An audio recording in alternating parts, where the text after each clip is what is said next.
You know the scene. It's 2 in the morning, you're clinging to the last few inches of your mattress, and your dog, who, by the way, has a perfectly good bed of their own, is just sprawled out, living their best life. We've all been there, right? And we usually just chalk it up to them being cold or maybe a little needy. But what if I told you the real reason is way more fascinating? It's a story that dives deep into psychology, biology, and thousands of years of history, and it's going to change how you see your pet forever. So yeah, why do they do it? They have that comfy bed you bought them, maybe even a favorite blanket. So why do they choose your bed, your space? Well, the answer isn't just a simple habit. It's this incredibly complex mix of trust, of deep attachment, and some powerful evolutionary biology that's been cooking between our two species for a very, very long time. All right, first things first, let's just get the most obvious theory out of the way. They're just cold. And look, it makes sense, but it barely, and I mean barely, scratches the surface of what's really going on here. Sure, you're basically a living, breathing hot water bottle, but that is such a tiny piece of the puzzle. Just think about it for a second. Sleep is the most vulnerable state for any animal, period. Instinct tells them to find a place that's safe, secure, maybe even hidden. And yet, where do they go? They choose to lie down right next to you, a creature that's way, way bigger than them. That's not about being chilly. That, right there, is a massive statement about trust and feeling safe. Now, to really get this, we can borrow a concept from human psychology called attachment theory. It's what psychologists use to describe that incredibly powerful, almost unbreakable bond between a baby and its mother.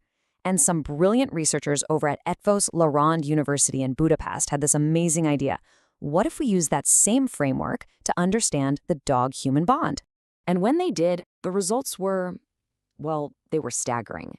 They found that a full 61% of the dogs they studied were securely attached to their owners. Now, that number might not seem like a huge deal on its own until you find out what it compares to. And this is where it gets absolutely incredible. That 61%, it's almost the exact same percentage of secure attachment found in human toddlers to their mothers. So when your dog picks your bed, they're doing the single most fundamental thing in attachment psychology. They're seeking out their safe person at their most vulnerable moment. They are literally telling you, without words, that you are the safest place in their entire world. But okay, this bond isn't just a feeling, you know? It's not just psychological. It's actual chemistry. There is a powerful neurochemical reaction firing off every single time you and your dog truly connect. This quote comes from a huge study back in 2015. Now, oxytocin, you've probably heard of it. It's often called the bonding hormone or the love drug. It's the same chemical that floods a new mother's brain when she's holding her baby. And what these researchers found is that a simple mutual gaze, just you and your dog looking into each other's eyes, triggers a massive surge of it in both of you at the same time, across species. Wild, right? So what's happening is this incredible self-reinforcing loop. You look at each other, which causes that oxytocin spike. That spike makes you feel more bonded, which, in turn, makes you want to gaze at each other even more. And what's really fascinating is that this feedback loop seems to be totally unique to us and our dogs.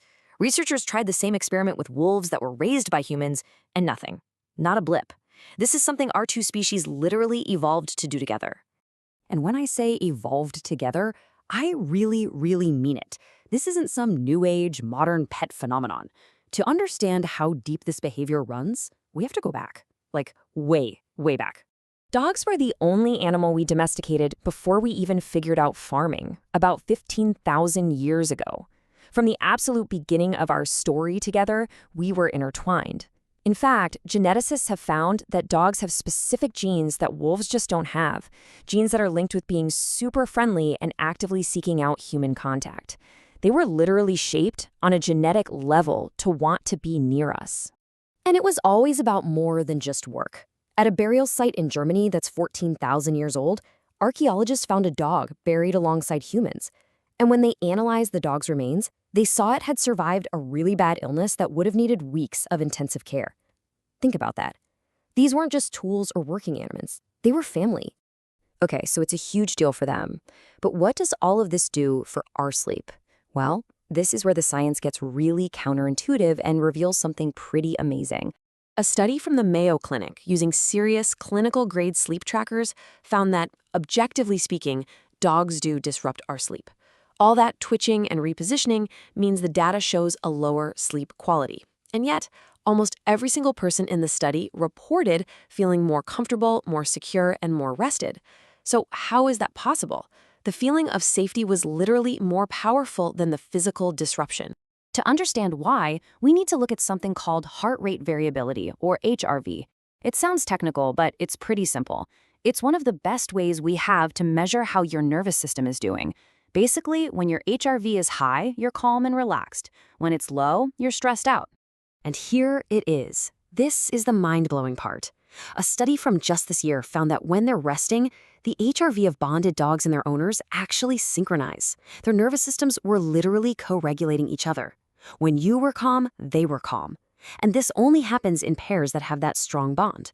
So sleeping next to your dog isn't just comforting, it's a shared neurological event. So, given how deep and meaningful this whole ritual is, what does it mean if, one day, your dog just stops? A sudden change in a behavior this ingrained is absolutely something you need to pay attention to.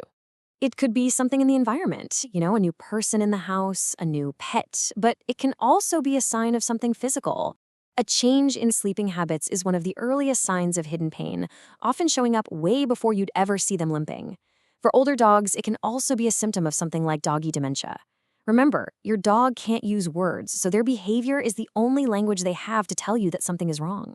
So, the next time you wake up and you're pinned to the very edge of your bed, just remember what's actually happening. Your dog looked at all their options, and they decided that right there, next to you, is the single safest place in their entire world. It's the end result of 15,000 years of evolution, a unique chemical bond, and an attachment system that's just like the one between a parent and a child. And that really leads to one final thought. We always think of ourselves as their protectors, right? We're the ones keeping them safe.